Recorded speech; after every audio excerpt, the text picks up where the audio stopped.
Even without doing any activity, you can still manifest what you want if you organize these 4 dimensions in one direction and keep it unwavering in that direction for a certain period of time. Now he believes Shiva will do it for him and it will happen. So is Shiva going to come and build your house? No, I want you to understand, God will not lift his little finger for you. What has not happened till now on this planet can happen tomorrow. Human beings are capable of making it happen tomorrow.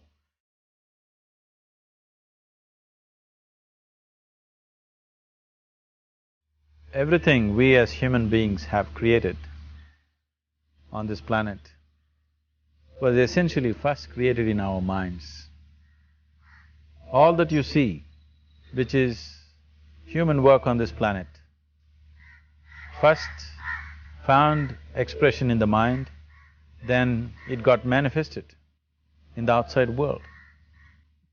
The wonderful things that we have done on this planet and the horrible things that we have done on this planet, both have come from the human mind. So if we are concerned as to what we create in this world, it's extremely important that first of all we learn to create the right things in our mind. How we keep our minds? If we do not have the power to keep our minds the way we want it, what we create in the world is also going to be very accidental and haphazard. So learning to create our minds the way we want is the basis of creating the world the way we want. There is a wonderful story in the yogic lore. On a certain day, a man took a walk. He went for a long walk. Accidentally, unawares, he walked into paradise. Fortunate, isn't he? He just took a walk and he landed up in paradise. After this long walk, he felt little tired. So he thought, oh, I'm tired, I wish I could rest somewhere. He looked around, there was a nice tree, underneath which there was very cushiony grass. So it was inviting. He went and put his head down there and slept. After a few hours, he woke up, well rested, and he thought, oh, I'm well rested, but I'm feeling hungry, I wish I had something to eat. And he thought about all the nice things that he ever wanted to eat in his life. And instantly, all those things appeared in front of him. You need to understand, the service is like that. Hungry people don't ask questions. Food came and he ate. Stomach became full. Then he thought, oh, my stomach is full, I wish I had something to drink. All the nice things that he ever wanted to drink, he thought about it and all of them just appeared in front of him. Drinking people also don't ask questions, so he drank. Now with a little bit of alcohol in him, you know Charles Darwin told you, all of you are monkeys, your tail fell away. Not me, Charles Darwin told you that you were all monkeys and your tail fell away and then you became human. Yes, definitely the tail fell away. But the monkey, in yoga, we always refer to an unestablished mind as markata, which means a monkey. Why we are referring to the mind as a monkey is,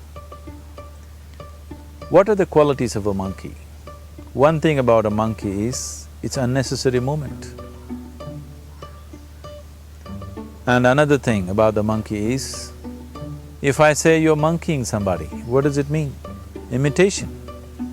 Monkey and imitation have become synonymous. So these two essential qualities of a monkey are very much the qualities of an unestablished mind. Unnecessary movement, you don't have to learn it from the monkey, you can teach it to the monkey. And imitation is full-time job of the mind. So when these two qualities are on, a mind is referred to as a monkey. So this monkey became active within him. He just looked around, thought, what the hell is happening here? I asked for food, food came. I asked for drink, drink came. There must be ghosts around here. and ghosts came. Oh, the ghosts have come, they're going to surround me and torture me, he thought. Immediately the ghosts surrounded him and started torturing him. Then he started screaming in pain and said, oh, they're going to kill me, and he died. Just now he said he's a fortunate being. The problem is he was sitting under a kalpavriksha or a wishing tree. He asked for food, food came, he asked for drink, drink came, he asked for ghost, ghost came, he asked for torture, torture came, he asked for death, death happened. Now don't go looking for these kalpavrukshas in the forest. You can barely find a tree these days. A well-established mind, a mind which is in a state of samyukti, is referred to as a kalpavriksha. If you organize your mind to a certain level of organization, it in turn organizes the whole system. Your body, your emotion, your energies, everything gets organized in that direction. Once all these four dimensions of you, your physical body, your mind, your emotion and the fundamental life energies are organized in one direction, once you are like this, anything that you wish happens without even lifting a little finger actually. It would help to assist it with activity, but even without doing any activity, you can still manifest what you want if you organize these four dimensions in one direction and keep it unwavering in that direction for a certain period of time. Right now the problem with your mind is, every moment it is changing its direction. It is like you want to travel somewhere and every 2 steps if you keep changing your direction, the question of you reaching the destination is very remote unless it happens by chance. So, organizing our minds and in turn organizing the whole system and these four basic dimensions of who you are right now in one direction, if you do this, you are a kalpavruksha yourself. Anything that you wish will happen. But right now, if you look at your lives, everything that you have wished for till now, if it happens, you have finished. Everything and everybody that you have desired for, if all of that lands up in your house today, could you live with that? Once we're empowered like this, it's very important that our physical action, emotional action, mental action and energy actions are controlled and properly directed. If it is not so, we become destructive, self-destructive. Right now, that is our problem. The technology, which is supposed to make our life beautiful and easy, has become the source of all the problem that we are destroying the very basis of our life, which is the planet. So what should have been a boon, we are making a curse out of it.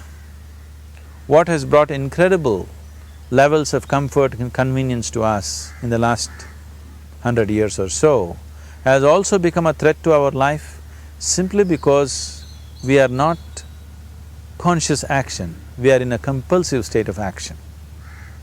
So organizing our minds fundamentally means moving from a compulsive state of activity to a conscious state of activity. You might have heard of people for whom they asked for something and beyond all expectations it came true for them. Generally this happens to people who are in faith. Now, let's say you want to build a house. If you start thinking, oh, I want to build a house, to build a house I need 50 lakhs, but I have only 50 rupees in my pocket, not possible, not possible, not possible. The moment you say not possible, you are also saying I don't want it. So on one level, you're creating a desire that you want something, on another level, you're saying I don't want it. So in this conflict, it may not happen. Someone who has some faith in a god or in a temple or whatever, who is simple-minded, faith works only for those people who are simple-minded. Thinking people, people who are too much thinking, for them it never works. A childlike person who has a simple faith in his god or his temple or whatever, he goes to the temple and says, Shiva, I want a house. I don't know how, you must make it for me. Now in his mind there are no negative thoughts. Will it happen? Will it not happen? Is it possible? Is it not possible? These things are completely removed by this simple act of faith. Now he believes Shiva will do it for him and it will happen. So is Shiva going to come and build your house? No, I want you to understand, God will not lift his little finger for you. What you refer to as God is the source of creation. As a creator, he has done a phenomenal job, there's no question about it. Could you think of a better creation than this? Is it in anybody's imagination to think anything better than what is there right now? So as a creator, he has done his job wonderfully well.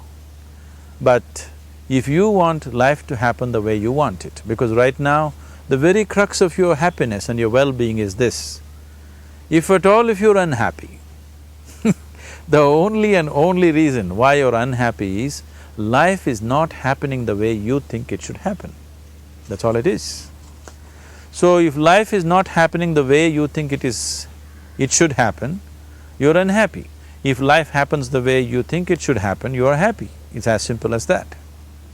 So if life has to happen the way you think it should happen, first of all, how you think, with how much focus you think, how much stability is there in your thought, and how much reverberance is there in the thought process will determine whether your thought will become a reality or is it just an empty thought. Or how you do not create any impediments for your thought by creating negative thought process. This possible is something possible or not possible, is destroying humanity. What is possible and not possible is not your business, it's nature's business. Your business is just to strive for what you want. Right now you're sitting here, if I ask you two simple questions, I want you to just look at this and answer this. Right now from where you're sitting, can you just fly off? You say no. Right now from where you're sitting, can you get up and walk? You'll say yes. What is the basis of this? Why you say no to flying and yes to walking? Because past experience of life, many times you've gotten up and walked, never did you fly off. Or in other words, you're using the past experience of life as a basis for deciding whether something is possible or not possible. Or in other words, you have decided that what has not happened till now cannot happen in your life in future. This is a disgrace to humanity and the human spirit. What has not happened till now on this planet can happen tomorrow. Human beings are capable of making it happen tomorrow. So what is possible and what is not possible is not your business. That is nature's business. Nature will decide that. You just see what is it that you really want and strive for that. And if your thought is created in a powerful way, without any negativity, without any negative thoughts bringing down the intensity of the thought process, the first and foremost thing is you must be clear what is it that you really want. If you do not know what you want, the question of creating it doesn't arise. If you look at what you really want, what every human being wants is, he wants to live joyfully, he wants to live peacefully. In terms of its relationships, he wants it to be loving and affectionate. Or in other words, all that any human being is seeking for is pleasantness within himself, pleasantness around him. This pleasantness, if it happens in our body, we call this health and pleasure. If it happens in our mind, we call this peace and joy. If it happens in our emotion, we call this love and compassion. If it happens in our energy, we call this blissfulness and ecstasy. This is all that a human being is looking for. Whether he is going to his office to work, he wants to make money, build a career, build a family, he sits in the bar, sits in the temple, he is still looking for the same thing. Pleasantness within, pleasantness around. If this is what we want to create, I think it's time we addressed it directly and commit ourselves to creating it. So you want to create yourself as a peaceful human being, joyful human being, loving human being, a pleasant human being on all levels. And do you also want a world like this? A peaceful world, a loving world, a joyful world? No, I want greenery, I want food. When we say a joyful world, that means everything that you want has happened. So this is all that you're looking for. So all that you need to do is commit yourself to creating it, to create a peaceful, joyful and loving world, both for yourself and everybody around you. Every day in the morning, if you start your day with this simple thought in your mind, that today, wherever I go, I will create a peaceful, loving and joyful world. If you fall down 100 times in the day, what does it matter? For a committed man, there is no such thing as failure. If you fall down 100 times, 100 lessons to be learnt. If you commit yourself like this to creating what you really care for, now your mind gets organized. Once your mind gets organized, the way you think is the way you feel, your emotion will get organized. Once your thought and emotion is organized, your energies will get organized in the same direction. Once your thought, emotion and energies are organized, your very body will get organized. Once all these four are organized in one direction, your ability to create and manifest what you want is phenomenal. You are the creator in many ways. That which is the source of creation is functioning within you every moment of your life. It is just that, have you kept access to that dimension or not? Organizing the four basic elements of your life will give you that access. There are tools and technologies to do this. The whole science of yoga, the whole technology that we refer to as yoga is just about this, transforming yourself from being just a piece of creation to become a creator.